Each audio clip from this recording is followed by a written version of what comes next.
Praise the Lord. அன்பானவர்களே, இயேசுவின் இனிய நாமத்தில் உங்களை வாழ்த்துகிறேன். இந்த காலையில் உங்களை சந்திக்கிறது ரொம்ப சந்தோஷமா இருக்கு.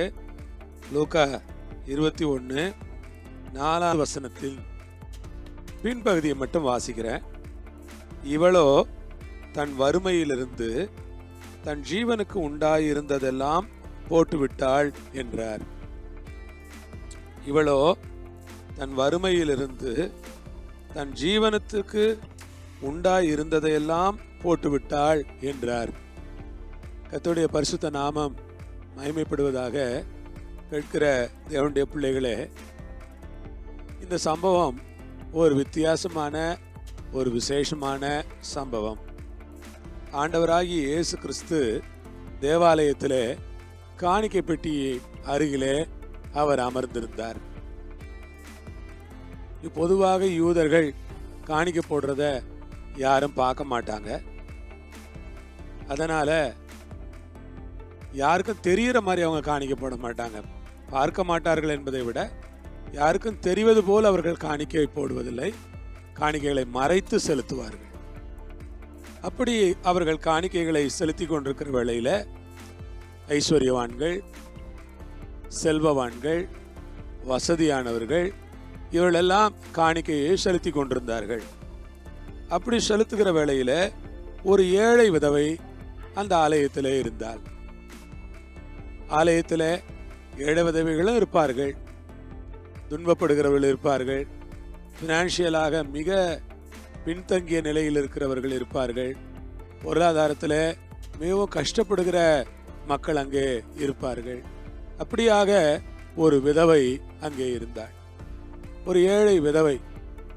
அவள் ஏழையா இருந்தது மாத்திரமல்ல, அவள் விதவையா இருந்தது இன்னும் கொடுமையா இருந்தது. எல்லோரும் காணிக்கை போட்டுக்கொண்டே வருகிறார்கள். இயேசு சொல்லுகிறார், ஏழை விதவை 2 காசு போடுகிறதை அவர் பார்க்கிறார். ஏன்னால் அவர் காட்டிட்டு போட்டாள் என்று அர்த்தமா? இல்லை. அவருடைய ஆவியிலே அதை அவர் புரிந்து கொண்டார். அவள் 2 காசு போட்டாள் என்று அவர் உறுதிப்பட சொல்லுகிறார்.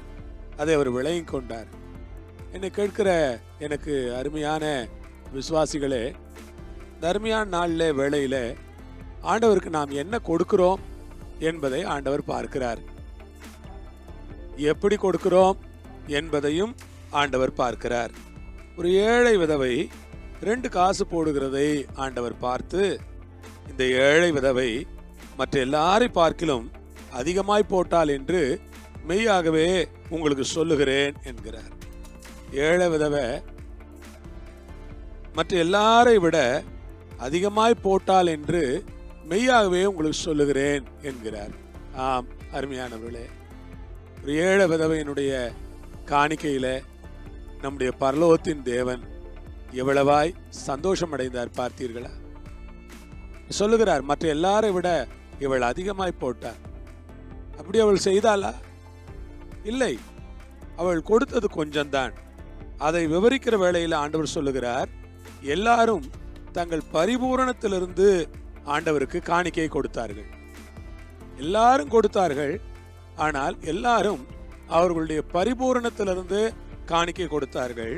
இவளோ தன் வறுமையிலிருந்து தன் ஜீவனத்துக்கு உண்டாயிருந்த எல்லாவற்றையும் கொடுத்து விட்டார். மற்றவர்கள் எல்லாரும் கொடுத்தார்கள், பரிபூரணத்திலிருந்து கொடுத்தார்கள், ஐஸ்வர்யத்திலிருந்து கொடுத்தார்கள், செல்வத்திலிருந்து கொடுத்தார்கள். இவளோ ஆண்டவருக்கு ஸ்தோத்திரம், தன் ஜீவனத்துக்கு உண்டாயிருந்த எல்லாவற்றையுமே கொடுத்து விட்டார். சபையே, உங்களுக்காக ஆண்டவரை நான் துதிக்கிறேன். தேவனுடைய ராஜ்யத்திற்கு கொடுக்கும்போது மனப்பூர்வமாய், மனதார, உண்மை உள்ள மனதோடு, உற்சாகமாய், ஆண்டவர் சந்தோஷப்படுகிற வகையிலே நாம் கொடுக்க வேண்டும் என்பதை தான் நாம் இங்கே கற்றுக்கொள்கிறோம். ஆண்டவர் மகிமைப்படுவாராக, உங்களை ஆசீர்வதிப்பாராக. ஜெபம் பண்ணலாமா? பரலோக பிதாவே, இந்த நேரத்துக்காக ஸ்தோத்திரம் கர்த்தாவே. இயேசுவே, ஒரு ஏழை விதவையினுடைய காணிக்கையை எவ்வளவாய் பாராட்டுகிறீர் என்பதை நாங்கள் இந்த பகுதியில் வாசித்து தெரிந்து கொண்டோம். அப்படி போல நாங்கள் இருப்பதற்கு எங்களுக்கு கிருபை கொடும். ஆசீர்வதியும். உண்மையாய் கொடுக்க, உற்சாகமாய் கொடுக்க, உதாரத்துவமாய் கொடுக்க எங்களை பலப்படுத்தும். இயேசுவின் நாமத்தில் பிதாவே, ஆமென்.